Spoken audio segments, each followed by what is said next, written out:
Welcome to the Artist Academy podcast, a place where we focus on the business side of art to help you attract more customers, increase profits, and ultimately live a life of creativity and financial freedom.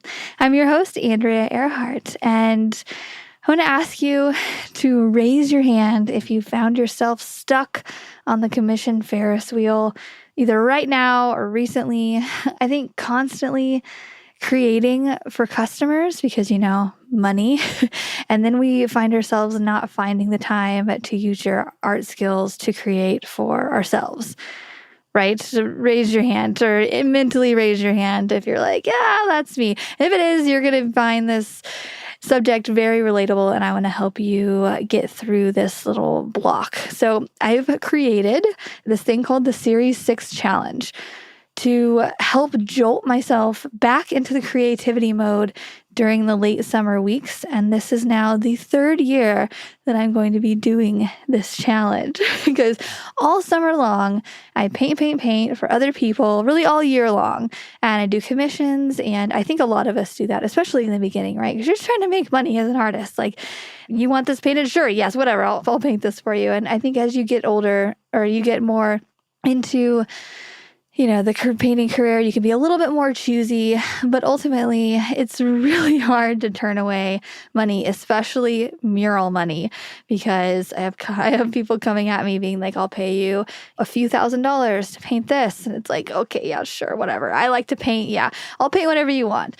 And then painting for other people, it's nice. It's better than any other job I could ever imagine. But I have this creative fire inside of me that wants to paint with pink and glitter and all that fun stuff and maybe not paint somebody else's logo and whatnot. So that's where the Series 6 Challenge really comes in handy for my mental space every year. And just because we spent all summer painting for other people, now it's time. I want to paint for myself for a change.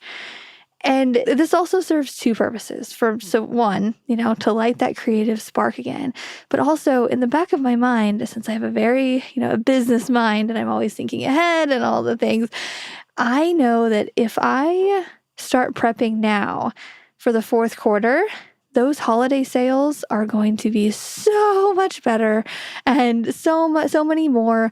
And doing this Series 6 Challenge and painting 6 paintings for myself before the fourth quarter starts, that's going to give my audience something fresh to look at, something new to purchase from me through the holidays, whether I sell it as an original or I turn it into prints or merchandising or whatever. The Series 6 Challenge, I want to create 6 paintings all within a series. And these 6 paintings are going to be within at least 6 weeks that I'm going to buckle down. So we're starting right now. As soon as you're listening to this is happening right now. So for the month of August and then a couple weeks into September, basically before, the holiday rush starts, I want to get 6 really good paintings out. And I want you to join me as well. If you've been painting for everybody else and you're like, okay, first off, I know what you're going to say.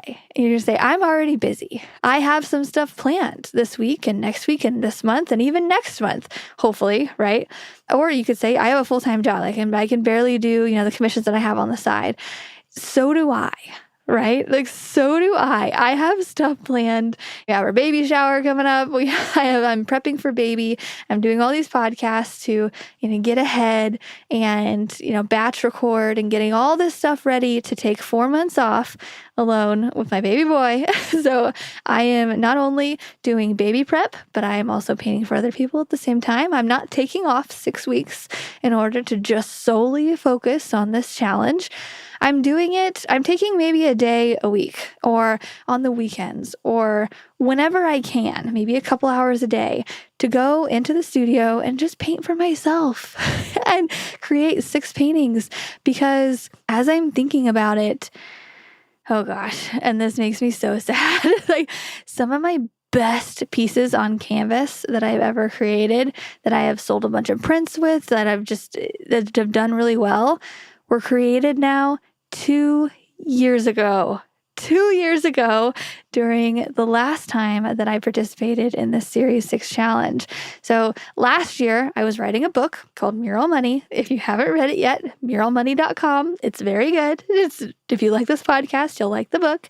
But I spent about 6 months out of last year to write that book and get it done. And I was like, I just can't do the Series 6 challenge this year. That was too much. So doing the book on top of doing a painting, doing commissions and everything, that like basically the Series 6 challenge was like, okay, I'll do a chapter a week. And that's kind of what I turned it into. Like instead of painting, I'm going to do at least a chapter a week of my book and to help get it done. But now this year, I'm like, okay, I'm not doing that again, not writing another book for a while because it's a lot.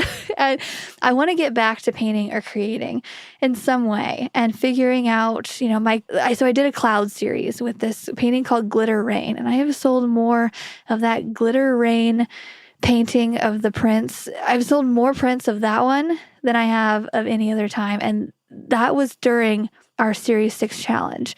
It's when I just calmed down, took out all of the noise out of my head of what other people want me to paint or what's expected or what would be accepted or what might sell. I took all of that out of my mind and I just thought, okay, if I were to paint 6 paintings in 6 weeks in my spare time, quote, spare time, and say nobody bought them, but I would still love them and I would, hang them in my home, like what would I create? Or you could think of it this way, what if you're going to paint 6 paintings and it's a guaranteed sale? Guaranteed. So you don't even have to think about, oh, will somebody else like this? Like you already have a buyer. It's me. You can say, I'm going to buy your paintings or whoever's going to buy your paintings, some imaginary person. And all you need to do is paint them. That's it. But the condition is they have to be 6 of your best paintings, of your best ideas, and you have to put some time into them. And then they'll sell, like guaranteed. What would you paint? So let's figure it out. But first, I want to just go over a little bit of the rules of the Series 6 challenge. And just to clarify, so it is 6 paintings in 6 weeks.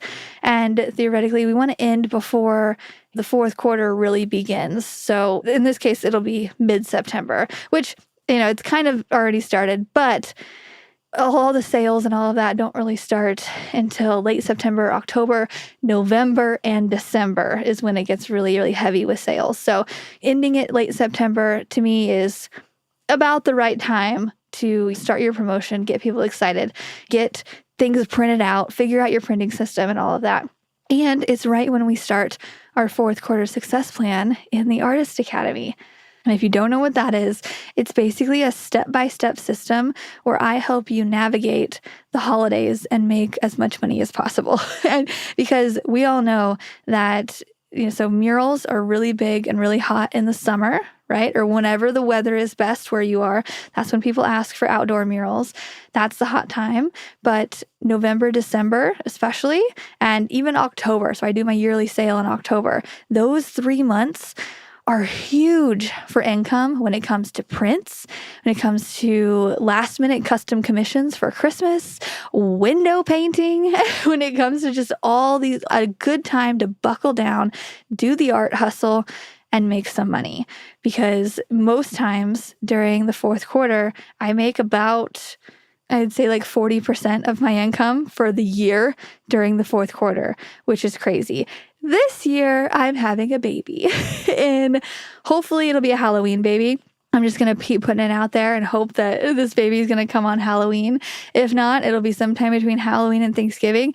Anyway, right during the prime time for the 4th quarter success plan, but that's okay because I'm going to have all the videos lined out for you based on what has worked in the past for me and Artist Academy members. So I have a series of videos that, we focus on all these different selling strategies and how to prep and how to prepare, and we do it together. And I have all these videos ready for you to go through the 4th quarter success plan within the Academy. And a lot of it is, part of it anyway, is based on, some of the paintings that we do in the Series 6 challenge, having that fresh content, having that stuff that people are ready to buy and that you're excited about because it's new and came from you and all of that stuff. But so I'm going to have all of that ready. Don't you worry. But I am going to be taking off the last 2 months of the year, so I'm going to be missing out. So I'm just going to be hitting it really hard, online sales and all of that in October for my yearly sale during my birthday on October 18th. And we're going to be prepping for all of that. And the Series 6 challenge is part of that. And in this week's episode, I want to chat about how this challenge has been successful in years past and how to figure out a plan for your upcoming series. So how do you figure out what to paint, right? Like, it's one thing to say like, hey, you have full rain. What do you do? And your mind is just like, I like this and I like trees and we could do flowers, but I've always wanted to try portraits and, we did this and that. And it can go in so many ways. And I feel you. Essentially, those artists in the beginning, I think it's really beneficial to try all of those things and figure out what you want. But with this Series 6, I think it's beneficial to have a series because 1, people can follow along with it, and 2, it just gives some cohesiveness to your work. And so being intentional in creating these 6 paintings to bond together, I think it can help you establish a collector base, people who like your paintings. If they like one, they're likely going to like the next one and the next one. And so you're starting to attract people who like that certain thing and you're building upon it, establishing a niche. I think this is one of the first steps to that. You can, if you're working towards that, if you want to do something like that, you establish a niche and, have to get really good at something, creating a series. You could start out by doing 10 different sketches and then picking your top 6 favorite. And how do you figure out what kind of sketches to even make? My biggest tip, and this is what I do, I go to Pinterest and I start scrolling and I just find things that really attract me. And I think, okay, why am I attracted to this thing? Is it the color? Is it the subject? Is it the style, the surrealist style? Right now, I'm really into surrealist clouds and just figuring out why I like what I like and then just sketching out my own idea. Right now, I am so into this new artist that I just found, Daniel Merriam. He does dreamlike surrealist scapes. And I remember seeing one of his paintings in a friend's home like years ago. So it wasn't even a friend. It was just a friend of a friend. And I saw the painting in their house and I was like, oh my gosh, I was struck by it. And they said a little bit about the artist. I was like, oh wow. And then I didn't write it down. I didn't know. I just forgot. And I've been thinking about that painting for a very long time. It has this crescent moon with butterflies, and it has so much detail inside of it with just all these different colors. And I just absolutely fell in love with it. I've just been thinking about it for a while, and I recently came across a post of this artist on Facebook. And I was like, that style looks amazing. It looks really familiar. I started looking into it. I clicked on his page, and it was that artist. It was the Crescent Moon Butterfly artist, where there's so many surrealist paintings. I was just in love. I am so inspired. And it's really rare for me to idolize anybody or any artists at all. I feel like, I've just very much been in my own head, in my own space, in my own lane for, building this art career and like having my own certain style and, wanting to teach and like doing the podcast and art. And like, so I feel like nobody's been really doing what I'm doing that I've found to look up to as a mentor. And this guy is not really doing what I'm doing, but he has the style that I love, and I'm just obsessed with it. And I will find the courage to interview him here on the podcast. You know how you just build somebody up in your head and you're like, oh my gosh, they would never find the time for me. Like, how could I grace them to grace me with their presence? I could never ask that. That's kind of how I feel with this guy, Daniel Merriam. I'll link to his stuff. He's high end. Like, he sells his originals for thousands and thousands of dollars, and prints are $2,500 for one print. What? What? And or else I would have got one. I got some of his tableside books just to look through and look at all the different things. And so that's one way that I am getting inspiration. Obviously, I'm not going to copy him because there's a lot of things that he does that I love, and then there's a lot that I would change in my own way. And I now know through practice which ways that I would take it versus what he's doing. So I'm not copying his stuff. And I think that's a big flag to wave. And when I'm mentioning this, when you're looking on Pinterest and when you're looking at other artists for inspiration, which I think is one of the best ways to do this, that we're not copying them. We're not, somebody can't look at this painting and say, oh, that looks just like this person, or that's the exact same subject and outline as this painting over here. No, it has to be our own ideas. But I think finding that inspiration of somebody who inspires you and has similar tastes, I think that's step one. And you can find that through artist searches on Pinterest. You could find it through Google, wherever, and just start typing in keywords. Make a board on your Pinterest account and just start pinning things to it.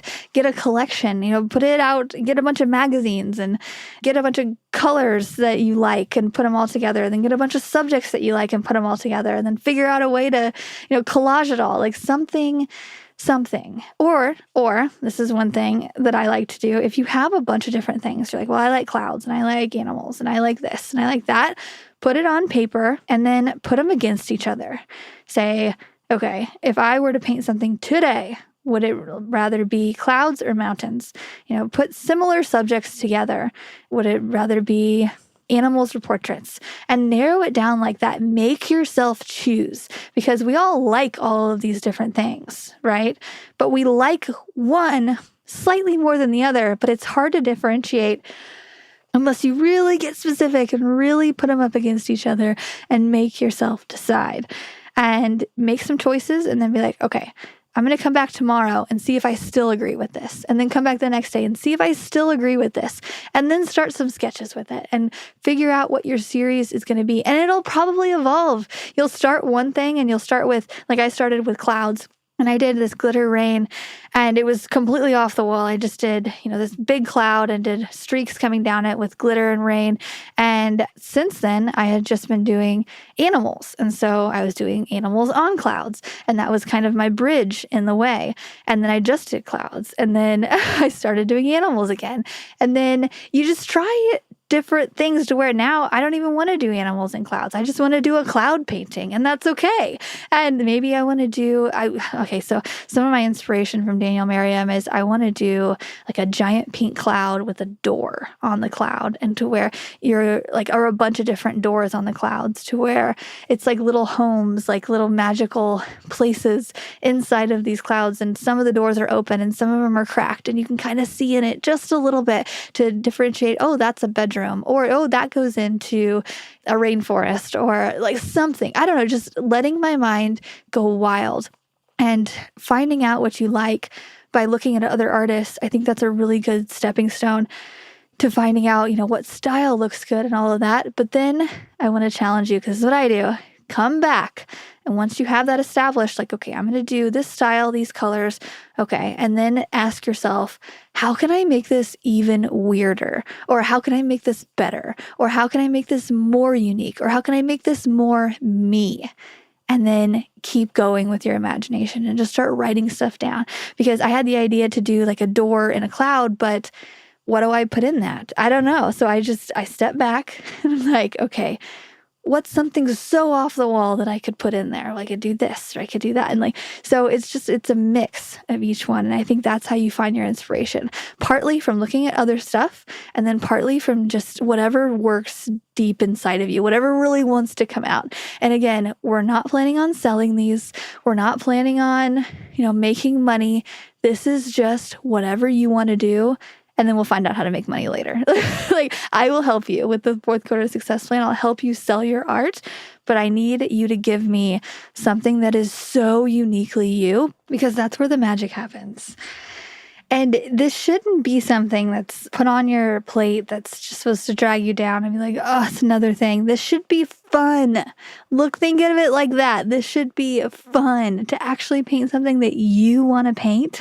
There's no downside to participating in this challenge.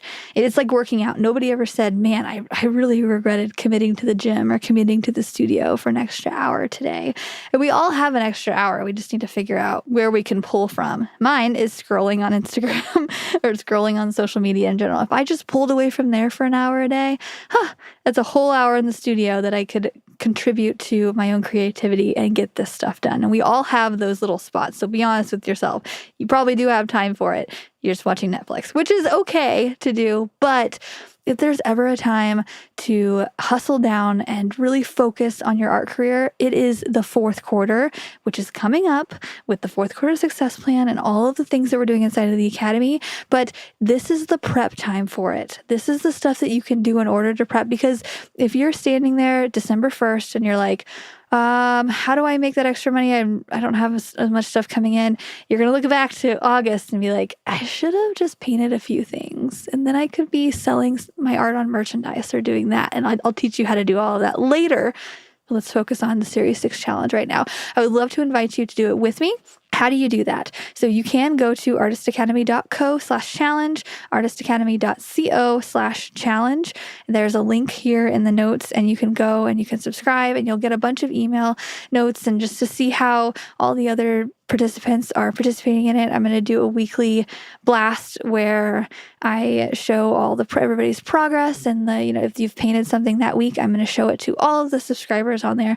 We're going to be posting in the Artist Academy Facebook group. I'll have a link to that. You can join our Facebook group. You can see other people posting or put it on your social media. Actually, this last one is a non-negotiable. You can sign up for the email list if you want to get updates on whatever everybody else is doing. You can sign up or you can join the Facebook group to, again, see what everybody else is doing and get motivation that way. But you have to post it on your own social media and shout to the world, this is what you're doing. This is what you're committing to. This is going to be the process of it. This is your series that you're wanting to do. Or you could even do a poll to ask people, what do you want to see from me? Actually, that would be the opposite of digging deep and figuring out what you want to do. But whatever, I'm just spitting out ideas. But put it on your social media and commit to it. Don't just put it on your story. Make a post and say, getting this started today. I'm creating 6 paintings in the next 6 weeks. Follow along. This is what I'm doing. Because it holds you accountable. Because without that external accountability, you have to be a really self-motivated person in order to show up and create these paintings in your spare time. 6 of them at least. Most people can do 1 or 2, whenever they feel like it. But in order to do 6 in 6 weeks, we need a little bit of extra motivation. And there have been studies that have shown if people are expecting you to show up, like if you have a bunch of friends that are expecting you to show up for your nightly run or your workout buddies, you are way more likely to show up for that because people are expecting you. People are waiting on you. Have people expect things from you by posting out to show what you're doing. Get people excited. People want to see things like this, especially after you post 1 and then 2, people are going to start to follow along. It's going to make you memorable, which is what a niche does, right? That's the marketing promotion. I don't know. It's all good. There is no bad to this. So if you want to participate and you want to make some time, I would love to have you and see what you're going to be doing. And if you would tag me and say, I'm going to be participating in the Series 6 challenge with Andrea, I will share that on my story so that other people can see and check my stories this week or this month to see what everybody else is doing. That way you can see who else is doing this. If you want to follow along with other artists that are in the academy or just new artists that are joining, we have, again, this is the 3rd year we've been doing this. Might be the 4th. I don't know. I think 3rd. 3 that I can remember. But there's some artists who have been doing this with me for 3 years. And this is their 3rd year right along with me. And then some are brand new. Either way, whatever you want to do, it's not too late. But I think showing up and taking action is the thing that separates aspiring artists from the wannabe artists to the ones who are actually going to do it. And I think this is something that I do every year that I have seen success with. I'm not just spitting out advice because I think it works or I think it's a good idea. I'm doing it too. And if I'm doing it, it means it's working on some level in some way. And I want to help you as well. So I hope you join me. But yeah, okay. I hope you have a great rest of your Monday. And again, artistacademy.co/challenge. Shout it to the world. Use the tag me, do all the stuff, and let's go. Let's create 6 paintings in 6 weeks.